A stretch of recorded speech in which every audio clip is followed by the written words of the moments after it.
Le de Goma, situé dans la partie est de la République démocratique du Congo, a été la cible d'une attaque par drone attribuée aux forces armées de la République démocratique du Congo. C'est mercredi 11 mars 2026, tôt le matin. Voilà, on signale un bombardement par drone, mesdames et messieurs, visant les quartiers Himbi, un quartier résidentiel au cœur de la ville de Goma, chef-lieu du Nord Kivu, une ville qui est toujours occupée par la FCM 23. C'était vers 4 heures, heure locale, voilà, selon plusieurs sources en ville de Goma.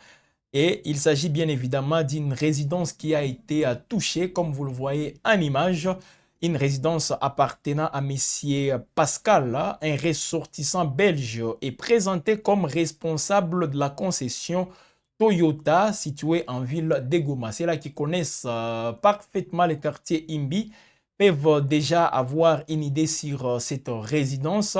C'est tout près de la résidence aussi de l'ancienne première dame Olive Lembe, voilà, toujours dans les quartiers Imbi. Donc c'est au quartier Imbi bien sûr, hein. Et vous pouvez donc tout près aussi du quartier Katindo, voilà, au niveau de la concession RVA. Donc c'est dans ces rouages, mesdames et messieurs, que qu'on signale bien sûr cette attaque par des drones, hein, appartenant bien sûr aux forces armées de la République démocratique du Congo, bien qu'on n'a pas aussi assez de confirmation quant à ça, parce qu'il y a des voix qui s'élèvent pour dire non, les FARDC n'ont pas visé une résidence civile. Donc c'est ça, mesdames et messieurs, les dégâts sont aussi énormes. Une habitation s'est trouvant bien sûr à quelques mètres de celle de la famille Kabila. C'était tout près, la famille Kabila avec l'ancienne première dame Olive Lembe. Alors déjà, avec l'évolution de cette information, il y a des mises à jour qui continuent toujours à être menées ou disons à être aussi réalisées. Karine Buissette, hein, voilà Karine Buissette, on peut même vous montrer sa carte des services, hein, des nationalités françaises et employée par l'UNICEF en République démocratique du Congo. C'est elle qui a été tuée lors de ces bombardements par drone qui a bien sûr frappé les quartiers résidentiels Imbi. Voilà, Imbi Katindo, ce sont des quartiers bien sûr qui se suivent avec bien sûr l'appartement, comme vous l'avez vu, voilà sa carte des services. Karine Bouissé qui a été donc touchée, voilà, qui a été tuée. Elle a donc perdu la vie parce qu'elle était, voilà, dans cette résidence, la résidence qui a été bien sûr frappée par ces drones. Alors, c'est pas la première fois, ce sont les mêmes pratiques qu'on a observées même au niveau des Roubaix lorsque les FARDC visaient les positions de la FCM 23, là où Willy Ngoma, porte-parole militaire du mouvement, a perdu la vie. Alors, c'était donc un appartement, selon l'évolution bien sûr de l'actualité, c'est un appartement qui était loué par Christine Guinon. Elle n'était pas dans la résidence. Alors, les responsables de la sécurité de l'UNICEF s'est dépêché bien sûr sur place pour constater et voir tout ce qui s'est passé. Alors, l'AFCM 23 qui contrôle la ville de Goma a dans la foulée communiqué. Lawrence Kanyuka, son porte-parole, qui a fait bien sûr un tweet y afférent, voilà, pour accuser toujours voilà, les FARDC. Alors, qu'est-ce qu'il dit? Ce matin, la ville de Goma a été frappée. Voilà, Faustin peut directement vous montrer les tweets de Lawrence Kanyuka, comme vous le voyez. Ce matin, la ville de Goma a été frappée par une attaque terroriste menée par drone perpétrée par le régime de Tshisekedi Tshilombo, ciblant les Nations Unies et l'Union européenne. Parmi les victimes, Karine Bouissé, membre éminente et respectée du personnel de l'UNICEF et des nationalités françaises, a tragiquement perdu la vie dans cet acte barbare. Là, voilà, c'est bien sûr les tweets de Lawrence Kanyuka. De l'autre côté, c'est Bertrand Bissimois, coordonnateur adjoint de l'AFCM 23, qui s'est aussi exprimé sur son compte X. Pour lui, ces drones qui répandent la mort parmi les innocents sont livrés au régime de Kinshasa par la Chine.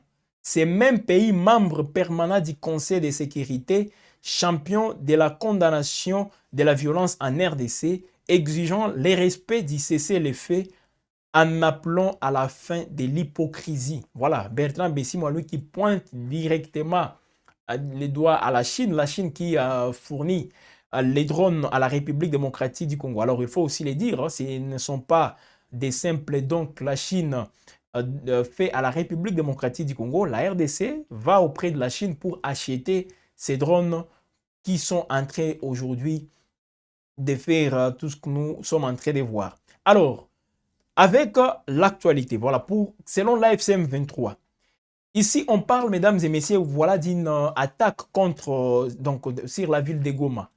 Et les personnes qui seraient ciblées, Joseph Kabila, Corneille Nangaa et même Sultani Makenga. Voilà, un bombardement, pardon, comme vous pouvez le voir, hein, qui a atteint, voilà, qui a frappé bien sûr une maison civile. Et c'est à quelques mètres, bien sûr, de la résidence de la famille Kabila. Alors voilà, il y a donc plusieurs interrogations qui interviennent. Alors un responsable du mouvement AFCM 23 affirme que les frappes visaient notamment Joseph Kabila, Corneille Nangaa et Sultani Makenga. Voilà, les trois personnalités ciblées parce que en scrutant des près plusieurs responsables, que ce soit militaires ou même civils de l'AFCM 23, résident actuellement au niveau du quartier Himbi, Katindo, voilà, toujours au bord du lac. Et la résidence qui a été touchée, et elle n'est pas en tout cas très loin de là où les responsables de la FCM 23 vivent souvent lorsqu'ils sont à Goma. Alors, selon ces responsables qui affirment que l'attaque par drone qui a ciblé les quartiers Imbi dans la ville de Goma, où logent plusieurs responsables du mouvement, ils cherchent à décapiter la tête de notre mouvement. Mais les premières évaluations sont telles que la direction est en sécurité. Donc, les premières évaluations pour le mouvement, c'est que voilà, tous les responsables du mouvement sont en sécurité. Mais ça crée déjà une panique dans la ville de Goma. Pourquoi? Parce que les détonations ont réveillé pendant que les gens dormaient. Ces détonations, je l'ai dit en tout cas, ont poussé plusieurs personnes à ne plus poursuivre leur sommeil parce que ça a créé une panique dans la ville. Les gens se demandaient qu'est-ce qui se passe. Alors, c'est par après que les habitants de la ville de Goma s'est rendu compte qu'il s'agit bien sûr d'une attaque par drone. Voilà, visant bien sûr une résidence, voilà, une résidence bien sûr civile. Alors, déjà, il y a eu plusieurs alertes au ça et là, venant des habitants de la ville de Goma, aux alentours des 4 heures justement. Nous ne savons pas encore si la ville a été victime d'une attaque ou drone ou d'avion de chasse, mais il est certain que des fortes détonations ont été entendues, a rapporté voilà un habitant. Alors, dans la foulée, c'est bien sûr un responsable de la FCM 23 qui a aussi confirmé ces détonations, mais il a tout de même déclaré ne pas encore savoir ce qui s'est réellement passé. C'était aux environs des 4 heures que tout a commencé. Alors, déjà, Kabila, Nangaa, et même comme on est en train de le dire, Kabila, Nangaa et Makenga, qui seraient visés, j'ai dit bien qu'ils seraient visés par toutes ces frappes, hein, les drones. Alors, d'autres sources proches, voilà, du pouvoir de Kinshasa qui disent non, si c'est les drones CH4 justement qui visaient tout ça, les drones CH4 ne peuvent pas rater sa cible.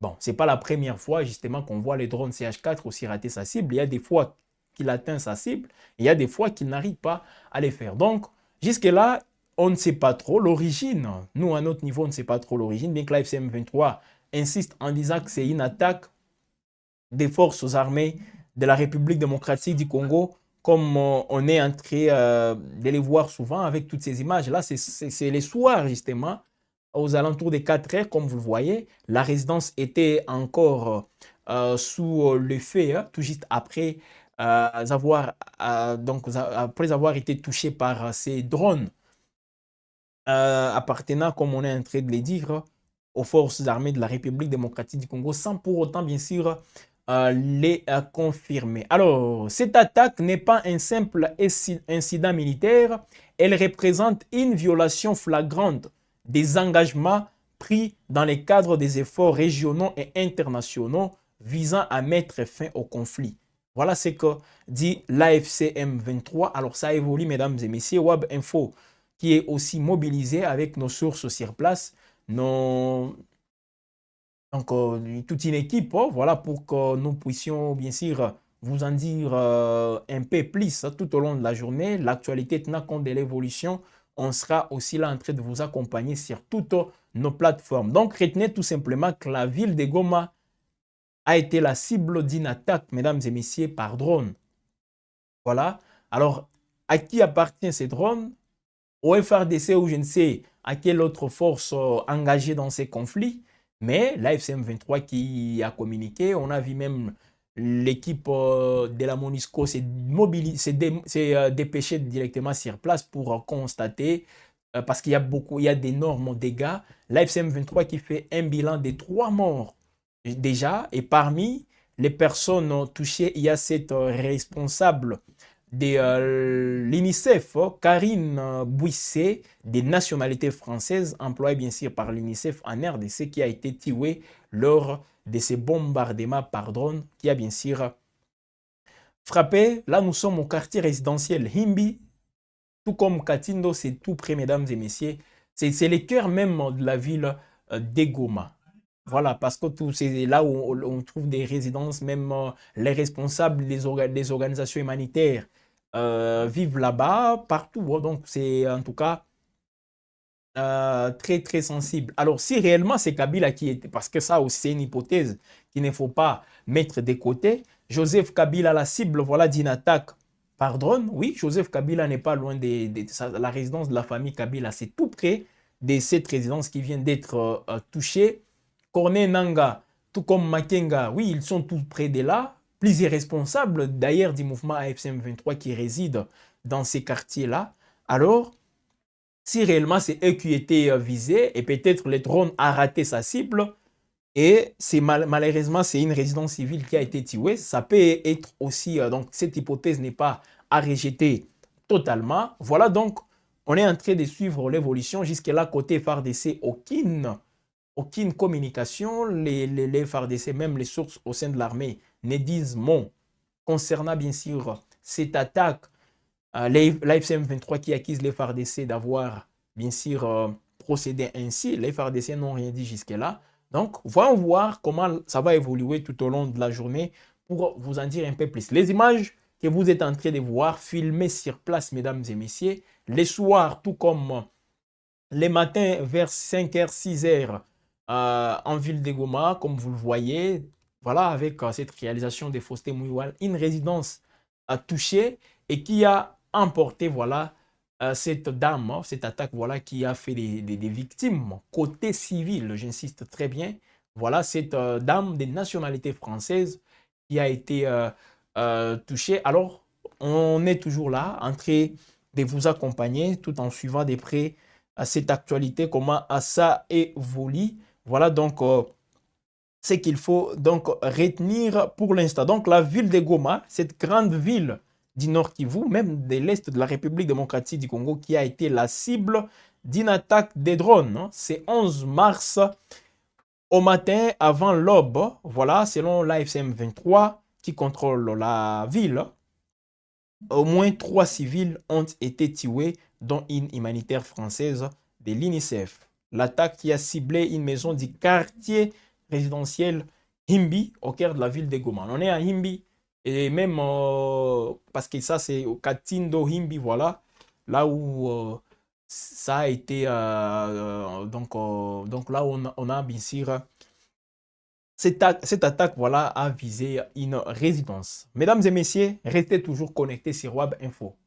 Allez sur wab-info.com pour en savoir aussi plus parce qu'on est en train de vous accompagner avec des informations détaillées sur toutes nos plateformes. Vous pouvez bien sûr nous suivre, mesdames et messieurs, pour en savoir un peu plus sur cette actualité qui ne fait qu'évoluer. Et vous le savez, il y a des attaques, des drones. On est en train toujours de voir des positions de la FCM23 ciblées. Ça a été le cas à Roubaïa, près de Roubaïa où Wilingoma a été tué. Même dans les sites Kivu, on est en train d'enregistrer toutes ces attaques. Là, c'est la ville de Goma. 13 mois après l'occupation de la ville par l'AFCM 23, donc l'AFCM 23 qui vient de totaliser 13 mois en occupant la ville de Goma, c'est la première fois qu'on enregistre une attaque de cette ampleur. C'est la première fois. Voilà, 13 mois après, voilà maintenant une attaque. Depuis le 27, je dirais le 27 janvier 2025, c'est la première fois que des forces aériennes attaquent la ville de Goma. La première fois. C'est vrai, il y a eu quelques incursions signalées avec les Wazalendo qui provenaient voilà, du parc de Virunga et venaient justement pour chercher même à manger. Ils les faisaient sans pour autant avoir cette intention de déloger l'AFCM 23 de la ville de Goma.